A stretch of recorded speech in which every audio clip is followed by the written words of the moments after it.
Hello and welcome to another episode of Sermon Braindump. My name is Scott Dalen. I'm an ELCA pastor in Southwest Iowa, and I present these videos every week for a couple of different reasons. The first of which is take my brain out of the mode of background work over the course of the week and move into the process of writing and preparing the sermon that I will preach to my congregation for the weekend. That is the first. And the second reason is just to allow you, the viewer, who have graciously given of your time to come and check out these random ramblings that I do, to gain some different insight into the assigned text for the week. So that is why I do these. This particular Sunday, which is November 18th, 2018, the 26th Sunday after Pentecost, our gospel lesson comes out of Mark chapter 13, verses 1 through 8. Now, if you are a regular viewer, you will probably recall that last week I didn't manage to get a video made. I simply posted up the last time around, 3 years ago, when we came by this passage and my ramblings on that. The passage that we had last week was as Jesus is in the temple. He has been doing some teaching, and he gives a warning about the scribes and the hypocrisy, and then we have the story of the widow's mite is what it's called. And what I ended up doing with that particular passage, honestly, I don't even recall what I said in the video from 3 years ago because I didn't watch it. But I explored how we see evidence of this broken system, and how that reflects the brokenness of humanity, and knowing that the temple system, even though it was intended to worship and honor God, is still made up of broken and flawed people. And this, in the same way, mirrors the church, that the church is made up of broken and flawed people. And even though we hope that that our work of ministry and our work as the church honors God, that we still it's flawed, and that at times there are forces within it that can twist it to take advantage of the powerless. So that's kind of what I did with last week, and now this pretty much continues that. So that's the end of chapter 12, and here then in chapter 13, Jesus and his disciples are walking out of the temple, and we hear that one of the disciples is marveling at the buildings and the stones and how grand and great and wondrous and large they are. And Jesus kind of shuts him down. and then from there there's a little bit of a scene change, and they've gone out across the Kidron Valley, off the Temple Mount, out of the city, and to the Mount of Olives that lies on the other side of it, opposite. And they're looking out at it. And then this begins a long period of teaching from Jesus. Actually, the longest discourse that we have from him in Mark's gospel. It's oftentimes called the little apocalypse. Where we are in the church year, this begins to make sense that this is featured, even though we won't have the remainder of chapter 13. We do have these first 8 verses which will introduce that. But at the end of the church year, we do always tend to translate into some of the apocalyptic texts, which really are kind of aimed at the end times and what's it going to look like and what's it going to be like, and we're given little glimpses, but that's about it. And that's where we are. Now, next week is Christ the King Sunday. Actually, we will have a passage out of Mark. We'll take one from John, and that marks the end of the church year. And then as we begin Advent the following week, as we get into December, then that will shift into the new year of the lectionary cycle, the year of Luke, and we'll switch over to that. So that's kind of where we are. We really sort of only get one apocalyptic look this week or this year. And some of the other years you get a few more, and some of that depends on where Easter falls and how long there is before we hit Advent and the start of the new year. So it all kind of figures in, but this time around we basically kind of get this one in terms of the apocalyptic. Within Mark's gospel as a whole, this takes place about midway through the final week of Jesus' life. He's been in and out of the temple through this week as they prepare for Passover. And following chapter 13, then there's still a little bit of back and forth that's going on before we hit the Last Supper and the betrayal and the crucifixion, which is all coming right up. We're only 3 chapters from the end of the gospel at this point. But okay, so that's some background of where things are and where we have been. How about we actually get into this and read it, and then we'll talk some more about it. So chapter 13, 1 through 8. As he came out of the temple, one of his disciples said to him, "Look, teacher, what large stones and what large buildings."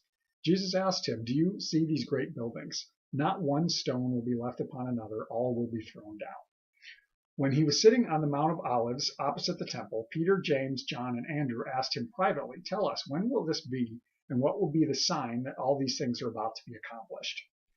Then Jesus began to say to them, "Beware that no one leads you astray. Many will come in my name and will say, 'I am he,' and they will lead many astray. When you hear of wars and rumors of wars, do not be alarmed, for this must take place, but the end is still to come.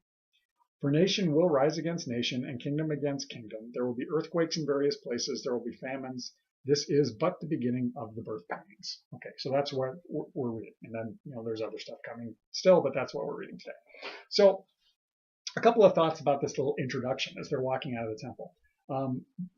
Jesus' disciples, for the most part, are probably young men, teens, 20s, young, and many of them could be considered "quote unquote" country folk, especially in the very least Peter, James, John, and Andrew that we hear specified in this passage. They're from Galilee. They're fishermen around Capernaum, and Capernaum was a good-sized town, but it was not a bustling, humongous, large city like Jerusalem would have been, and nothing like Jerusalem is now today. So they're in the city, which faithful Jews would have been in the city for Passover before, so they've probably seen the temple before. They've seen this before, but they haven't really been very many other places outside of that, just within their lives. And as I think about this, I remember I am a farm kid, or was a farm kid, and grew up outside of a very, very small town of like less than 900 people. And I can remember going to the booming metropolis of Des Moines, Iowa, which, if you've ever been in Des Moines, it's a small city, especially compared with some of the other cities within our country. But I remember being downtown when I was in high school for different events that I would go for, and just being amazed at the size of things and the hustle and bustle and the busyness that was so foreign to the tiny little town and the farm that I grew up on.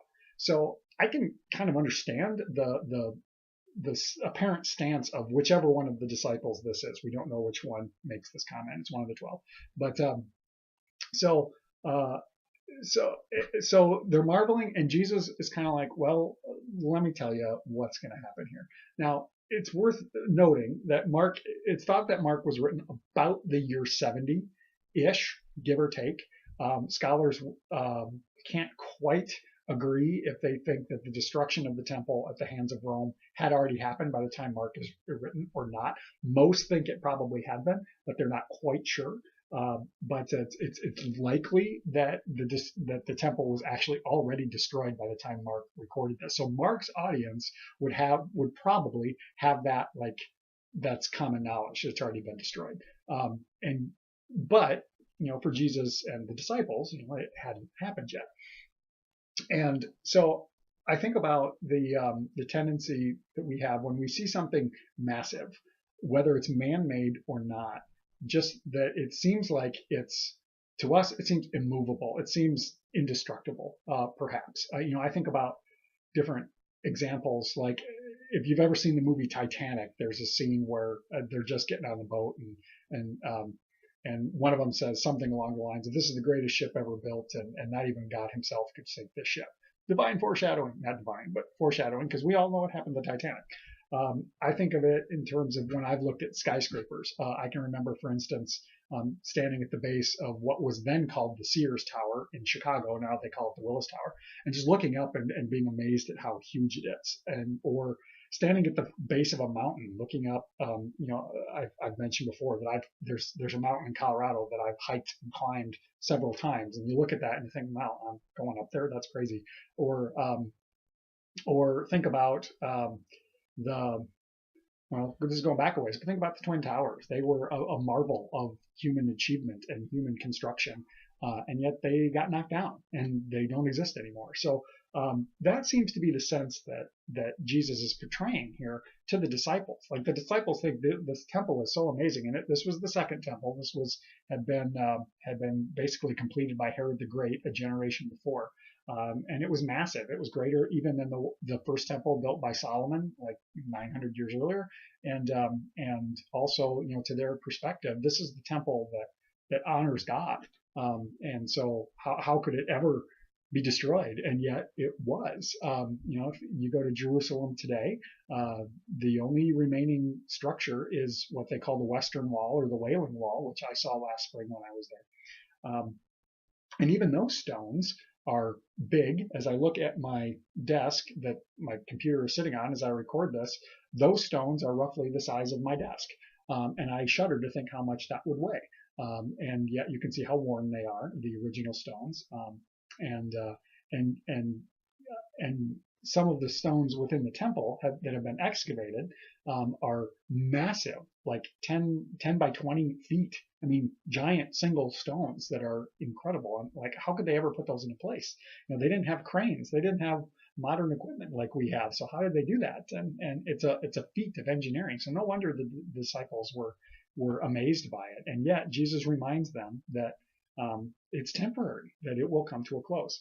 Now, from there, when he goes across to the Mount of Olives and they ask him, what are the signs that this is going to be? I think that's regular human tendency. We all want to know. And this is something that's still going on today. I constantly hear conversation around, are we in the end times? Just look how crazy things are out in the world, all the wars, all the battles that are going on, all the fighting, all the tension in the world, the natural disasters that happen. Are we in the end times? And we want to try and make sense of it. And what Jesus seems to be indicating here is that it's not for us to know. It's not for us to dictate that this is the end times or the end's coming now and here we are. And yet there's a lot of people who try and do just that. How many rapture predictions have we had in the last, 15, 20 years? And I always kind of chuckle when I hear those, oh, the rapture's coming. The end is coming. And then it comes and it goes and it doesn't happen. And then whoever made that prediction is like, oh, we misinterpreted. Yeah, duh. I'm getting off topic, so Jesus talks about make sure no one leads you astray. If they tell you they know what this indicates and they know what this means, they don't. And not even Jesus knows the day or the hour. We hear that in another point when he's asked of when will you come back? What will the signs be? And then but he really makes an important point with his last statement here. These are just the beginning of the birth pangs. Now, I'm a guy. I've never been through childbirth. Never will either. Just that Y chromosome's not going to let that happen. And I do have a couple of kids, but because of circumstances, both of my kids were born by C-section. So my wife never went through the lengthy process of labor. So I've never experienced that or even been like next to it. But I do think about an example that happened right after my son was born. The next day after my son was born, there was a mom who came into that part of the hospital, and they induced her at 6 a.m. and her labor lasted until 7:30 the next morning. It's been almost 15 years that I can still remember that. So more than 24 hours that this lady was in labor. And I just remember it because we heard her walking that hallway of the maternity ward for that entire day. It just went on and on and on and on. I felt so horrible for her, but that seems to be the point that Jesus is making here, that all these things that we struggle to make sense of, these natural events, natural disasters that happen. I think about the wildfires that are going on in California right now, or the hurricanes that we continue to experience, and then the tragic events that are humanity in origin, the shootings from a couple of weeks ago, or the long history of that, or wars, or ongoing tension and ongoing battles in different parts of the world. And we think this has to be it. But Jesus says, this is only the start, that there's more to come. So I think about, what do we do with that? If that seems to be kind of daunting, is there good news here? That's always the question that we look for, is there good news? And I come back to the idea of birth pangs. Well, think about labor. Think about so I'm told it's torturous in the moment. as it's going on. And I can only imagine that in the moment when it's happening, or when any of these other things that we've talked about are happening, it seems like this is it. It's never going to change. It's never going to be different. We can't come back from this. And yet at the end of it, there's new life. There's a baby. Or in a storm, the sun does come out again. Or when wars happen, the war will cease at some point. That they are temporary. Now, maybe still long term by the way we experience them, but they're temporary. And then there's new life. And the last point I want to make is this.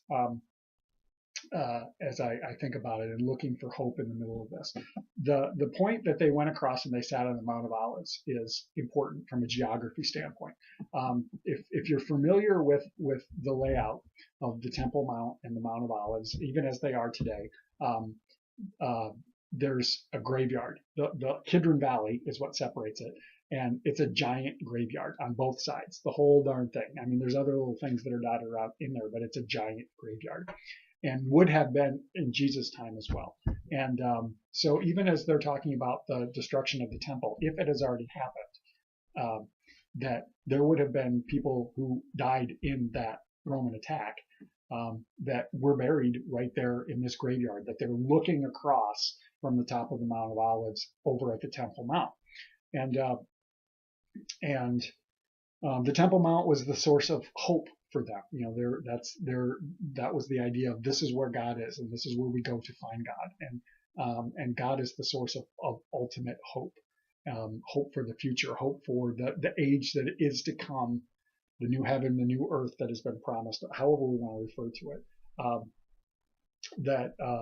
So Jesus and his disciples would have been looking across death at the symbol of hope. And we do the same. Perhaps, and this is in my head because we have a funeral pending for this week for one of our members. But we look across the hard stuff. We look across the things that don't have good answers. Those questions that we can't answer, why or how do we make sense of this, or where are you on this one, God? And we look even past death, and we still find a symbol of hope. And that's what we cling to in the midst of the hard stuff. And in this life, there are promises of what's to come. And yet Jesus tells us that the kingdom of heaven is here now and is among you. And how do we live our lives in a way that reflects that? So that perhaps we mirror that image of hope for others. That's where I'm going with this sermon. If you have thoughts, questions, or comments, throw them down in the comment section. We'll continue the conversation that way. Otherwise, hope you have a blessed week, and we will catch you next time.